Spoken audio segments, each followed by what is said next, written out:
ऊना जिला में बीजेपी युवा मोर्चा की अहम बैठक हुई। इस बैठक में कामगार बोर्ड के अध्यक्ष राकेश बबली की हुई आकस्मिक मौत को लेकर उन्हें श्रद्धांजलि दी गई। इस दौरान उनके राजनीतिक सफर पर भी आए हुए युवाओं को जानकारी दी गई।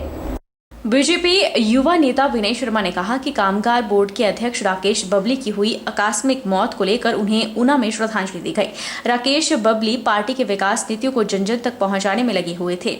इसी दौरान रास्ते में जाते समय उनकी हृदय गति रुकने के कारण अचानक मौत हो गई। राकेश बबली का इस प्रकार अचानक दुनिया छोड़कर जाना सबको हैरान कर गया है। उनका पार्टी में अहम योगदान रहा है। उन्होंने पार्टी के लिए दिन रात मेहनत की है। पार्टी कार्यकर्ताओं द्वारा आज इसको लेकर अहम बैठक रखी गई और उनको श्रद्धांजलि अर्पित की गई। भाई राकेश बबली जी का ऊना के साथ अपना एक अलग जुड़ाव रहा है। जब विद्यार्थी परिषद में कार्यकर्ता हुआ करते थे, संगठन मंत्री हुआ करते थे, तो ऊना में विद्यार्थी परिषद के लिए एक संजीवनी का काम किया है। ऊना में बहुत समय तक पूर्णकालिक कार्यकर्ता रहे हैं। उसके बाद धर्मशाला रहे, उसके बाद दिल्ली प्रांत संगठन मंत्री रहे। दिल्ली प्रदेश संगठन मंत्री रहते हुए कई बड़े आंदोलन विद्यार्थियों के, समाज के हक में किए। युवाओं के साथ कंधे से कंधा मिलाकर रहे। इतना बड़ा नेता खुद युवाओं के साथ तिहाड़ जेल में 3 महीने रहा, क्योंकि पिछली सरकार में जब मनमोहन सिंह जी प्रधानमंत्री थे तो उनकी सुपुत्री ने एक इतिहास में हमारे देवी देवताओं का वर्णन बहुत ही आपत्तिजनक किया था, जिसके विरोध में बबली जी ने युवाओं के साथ मिलकर एक बड़ा आंदोलन किया और 3 महीने तिहाड़ जेल में भी विद्यार्थी परिषद का काम करते हुए रहे। बहुत ही मिलनसार, बहुत ही भावुक व्यक्ति थे। जब भी हम लोगों को उनकी जरूरत पड़ी, सदैव हमारे साथ कंधे से कंधा मिलाकर खड़े रहे। जिला बिलासपुर युवा कांग्रेस अध्यक्ष आशीष ठाकुर की अगुवाई में भाजपा पूर्व प्रदेश अध्यक्ष सतपाल सत्ती का ITI चौक बिलासपुर में पुतला दहन किया गया। इस मौके पर युवा कार्यकर्ताओं ने प्रदेश सरकार और सतपाल सत्ती के खिलाफ नारेबाजी की। आशीष ठाकुर ने मांग की है कि सतपाल सत्ती सार्वजनिक तौर पर युवाओं से माफी मांगे, नहीं तो आंदोलन जारी रहेगा। भारतीय जनता पार्टी के पूर्व प्रदेश अध्यक्ष सतपाल सत्ती के द्वारा जो ऊना युवा कांग्रेस के जो हमारे साथी हैं, उनके ऊपर जो टिप्पणी की गई थी उसका हम कड़े शब्दों में विरोध करते हैं। बताना चाहता हूं कि सतपाल सत्ती जी ने कहा था कि वो जमीन में गाड़ देंगे। क्या वो युवाओं को जमीन में गाड़ना चाहते हैं? ये ऊना प्रदेश और देश के अंदर चल क्या रहा है? भाजपा किस तरह का माहौल देश के अंदर बनाने पर उतारू हो चुकी है? जो ये तानाशाही भारतीय जनता पार्टी के द्वारा देश और प्रदेश में चलाई जा रही है, हम उसका कड़े शब्दों में निंदा करते हैं। आज हमने युवा साथियों के साथ मिलकर यहाँ पर जो ITI चौक है उस पर जो सतपाल सत्ती जी हैं उनका पुतला दहन किया और हम सतपाल सत्ती जी से मांग करते हैं, साथ के साथ प्रदेश के मुख्यमंत्री जी से भी हमारी मांग है कि जब तक सतपाल सत्ती जी सार्वजनिक तौर पर युवा कांग्रेस के साथियों से माफी नहीं मानेंगे, तब तक ये विरोध प्रदर्शन हमारा जारी रहेगा। दिल्ली में भी रविवार को युवा कांग्रेस ने भाजपा के पूर्व अध्यक्ष और राज्य वित्त आयोग के अध्यक्ष सतपाल सत्ती का पुतला फूंका। युवा कांग्रेस के कार्यकर्ताओं ने सतपाल सत्ती द्वारा दिए गए बयान से नाराज हैं। इस दौरान युवा कांग्रेस कार्यकर्ताओं ने सत्ती के खिलाफ जमकर नारेबाजी भी की। बीते गुरुवार को ऊना में युवा कांग्रेस के कार्यकर्ताओं ने मुख्यमंत्री जयराम ठाकुर को काले झंडे दिखाकर विरोध किया था। यह विरोध नेता प्रतिपक्ष मुकेश अग्निहोत्री के ऊपर लगातार की जा रही बयानबाजी को लेकर था। इस बीच भाजपा युवा मोर्चा के कार्यकर्ताओं और युवा कांग्रेस के कार्यकर्ताओं के साथ हाथापाई हो गई। इसी बीच सतपाल सत्ती भी वहां पहुंच गए। युवा कांग्रेस कार्यकर्ताओं ने आरोप लगाया कि सतपाल सत्ती ने उन्हें जमीन में गाड़ने की बात कही। वहीं युवा कांग्रेस मंडी ने भी आज सतपाल सत्ती का पुतला फूंका और नारेबाजी की। मनाली यूथ कांग्रेस प्रभारी योगेश हांडा ने कहा कि जब यह पूरी घटना घटी उस समय सतपाल सत्ती खुद वहां मौजूद थे। युवाओं को समझाने की बजाय उनका वक्तव्य आता है कि मैं जिंदा गाड़ दूंगा, जो बहुत ही शर्मनाक है। युवा कांग्रेस ने सत्ती को चेतावनी दी है कि अगर सतपाल सत्ती सार्वजनिक रूप से युवा कांग्रेस के कार्यकर्ताओं से माफी नहीं मांगते हैं तो उनके खिलाफ यह आंदोलन और उग्र होगा, जिसके जिम्मेदार सिर्फ और सिर्फ सतपाल सत्ती होंगे। ऊना में जो हमारे युवा साथी शांतिमय ढंग से प्रोटेस्ट कर रहे थे और भाजपा वालों ने उनके साथ हाथोपाई की और सतपाल सत्ती जो एक सीनियर नेता है भाजपा के, उन्होंने हमारे युवा भाइयों के साथ जो दुर्भाग्यपूर्ण जो भाषा का इस्तेमाल किया, उन्होंने बोला कि आपको गाड़ देंगे। शांतिमय ढंग से प्रोटेस्ट करने वालों को भाजपा के सीनियर नेता अभद्र भाषा का उपयोग किया, उसी के विरोध में आज हमने मंडी में आज जो उनका पुतला जलाया और पूरे प्रदेश में हर जिले में पुतले साड़े जा रहे हैं और उनके खिलाफ मांग की जा रही है। जो उन्होंने अभद्र भाषा का उपयोग किया उनके खिलाफ कड़ी से कड़ी कार्रवाई हो। अगर कड़ी से कड़ी कार्रवाई नहीं हुई तो युवा कांग्रेस प्रदेश लेवल पर जाकर आंदोलन उग्र करेगी। जहां किन्नौर से पेंशन संकल्प यात्रा का आगाज किया गया था, तो वहीं अब कई जिलों में सरकार के खिलाफ प्रदर्शन के बाद रविवार को विभिन्न विभागों में कार्यरत कर्मचारियों द्वारा बिलासपुर में संकल्प यात्रा निकाली गई। बिलासपुर के पदाधिकारियों और सदस्यों ने पुरानी पेंशन बहाली को लेकर जमकर नारेबाजी की और सरकार से जल्द पुरानी पेंशन बहाली की मांग रखी है।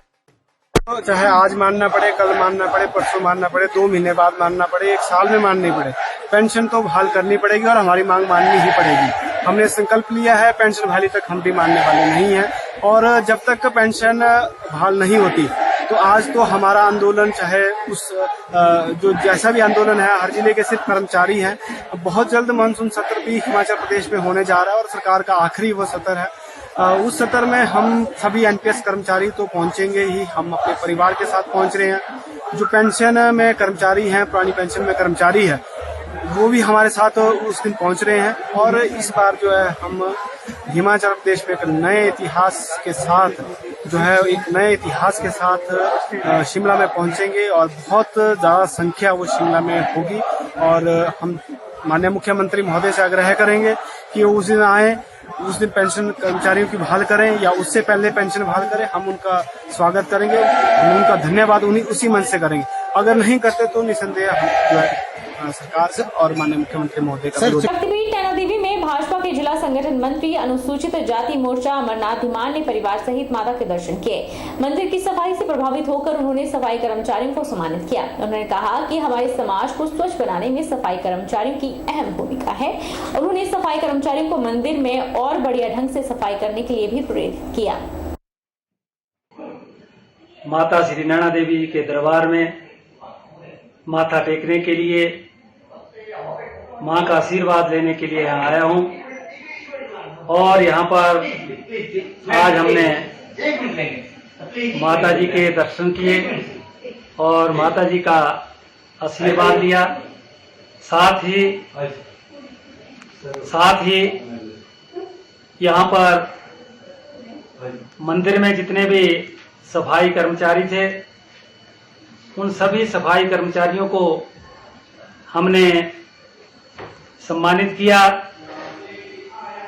क्योंकि स्वच्छता का दूसरा नाम परमात्मा है और स्वच्छ सफाई जो कर्मचारी होते हैं उन्हीं के द्वारा ही हमारे समाज का स्वच्छ बनाने में उनकी अहम भूमिका होती है। और हमने उन सफाई कर्मचारियों को अच्छे से अपना कार्य करने की प्रेरणा दी और उन्हें हर संभव सहायता जो भी हमारे करने की होगी। और हम एक समाज सेवी के रूप में राजनीति में आए हुए हैं। 5 वर्ष पूर्व जो है हमने अपना सरकारी सेवा काल छोड़कर राजनीति के क्षेत्र में समाज सेवा के उद्देश्य से आए हैं। हिमाचल प्रदेश जनवादी महिला समिति का 12वां राज्य सम्मेलन का आज समापन हो गया। यह सम्मेलन मंडी शहर के अपर रामनगर में ताराचंद भवन में 2 जुलाई को आयोजित किया गया था। 2 दिवसीय सम्मेलन में महिलाओं को दी जा रही सुविधाओं में कमियों, देश में बढ़ रही महंगाई और निजीकरण को लेकर चर्चा हुई। अखिल भारतीय जनवादी महिला समिति की राष्ट्रीय महासचिव मरियम धवले ने कहा कि देश के अंदर जो भी नीतियां बनती हैं उसका असर महिलाओं के ऊपर पड़ता है। दुनिया के कई देशों ने महामारी के समय में स्वास्थ्य सुविधाओं का सरकारीकरण किया है। हिमाचल प्रदेश का सम्मेलन ऐसे समय में हो रहा है जब पूरा देश और प्रदेश अभी भी महामारी से जूझ रहा है, लेकिन मोदी सरकार ने इस महामारी से निपटने के लिए कोई पुख्ता इंतजाम नहीं किए थे।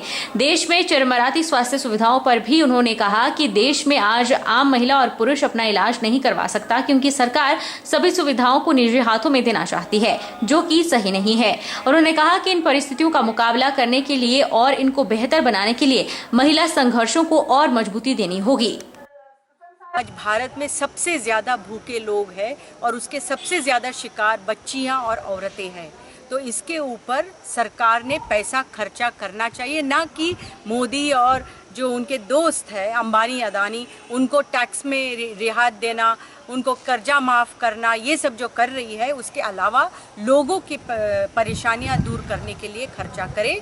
इसके ऊपर औरतें इकट्ठा होने वाली है, हम आंदोलन करेंगे क्योंकि रोज़गार मिलना ये हमारा अधिकार है। रोज़गार के बिना कोई भी इंसान ज़िंदा नहीं रह सकता, तो इसके लिए हम लड़ रहे हैं। हिमाचल प्रदेश के अंदर हमारी महिला समिति अलग अलग ज़िलों में काम कर रही है, गांवों में बस्तियों में काम कर रही है और ये सवालें उठाकर जो राज्य की सरकार है वो राज्य की सरकार भी इसके ऊपर पहलकदमी करे और दूसरी ओर पे जात और धर्म के नाम पर हिंदू मुसलमान के मुद्दे पर जो पूरी फिरका परस्त ताकतें लोगों को बांटने की साजिश जो आरएसएस बीजेपी से हो रही है उसके खिलाफ भी हम आवाज़ उठा रहे हैं, क्योंकि गरीबों की एकता रखना ये और संविधान को बचाना ये सबसे अहम बात आज हो गई है। इस तरीके से आप लोग देख रहे हैं कि सरकार ऐसी बसें हिमाचल प्रदेश में चला रहे हैं जिसे ज़ीरो वैल्यू की कहते हैं। मतलब आप लोग देखिए एचआरटीसी का इतना मतलब वो ख़राब कर दिया इन्होंने कि इनकी जो बसेस है हर कहीं हाँप जाती है कि गांव के लिए बसेस नहीं है, शहरों के लिए आपकी बसेस नहीं है। तो इसलिए कुछ एक मुद्दे हैं जिन मुद्दों के ऊपर हम लोग इस सम्मेलन में चर्चा कर रहे हैं। आप लोग स्वास्थ्य का मुद्दा देखेंगे, स्वास्थ्य में किस तरीके से हमारे लिए मतलब हर एक पीएचसी लेवल तक मतलब जो गायनी की डॉक्टर्स है, आपके जो बच्चों के जो डॉक्टर्स है वो नहीं है, पैरामेडिकल स्टाफ नहीं है, आपका जो एक्सरे की मशीन को ऑपरेट करने वाला है वो नहीं है। और तीसरा मुद्दा हमारा जो शिक्षा को लेकर के हैं कि शिक्षा को लेकर आप मंडी जिला में ही देखिए, पूरे हिमाचल प्रदेश में जो सरकार के आंकड़े भी है कि 3628 स्कूल ऐसे हैं जो एक टीचर के माध्यम से चल रहे हैं।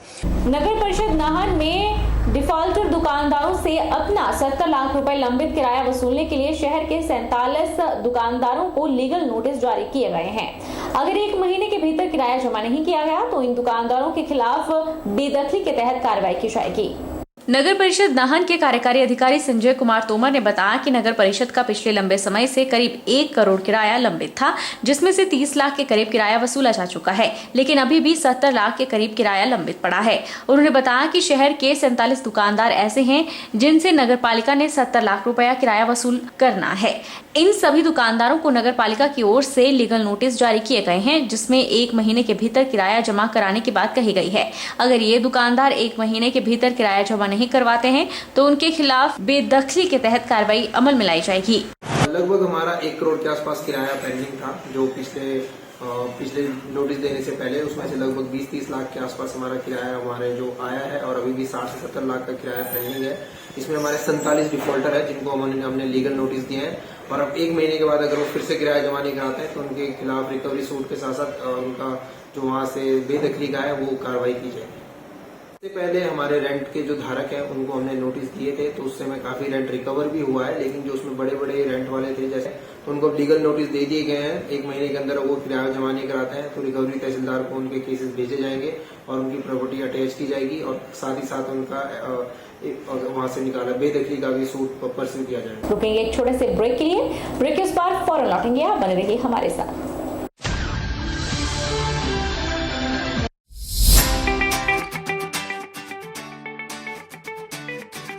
Abhilashi University, Chal Chowk, Mandi, a leading university in Himachal Pradesh.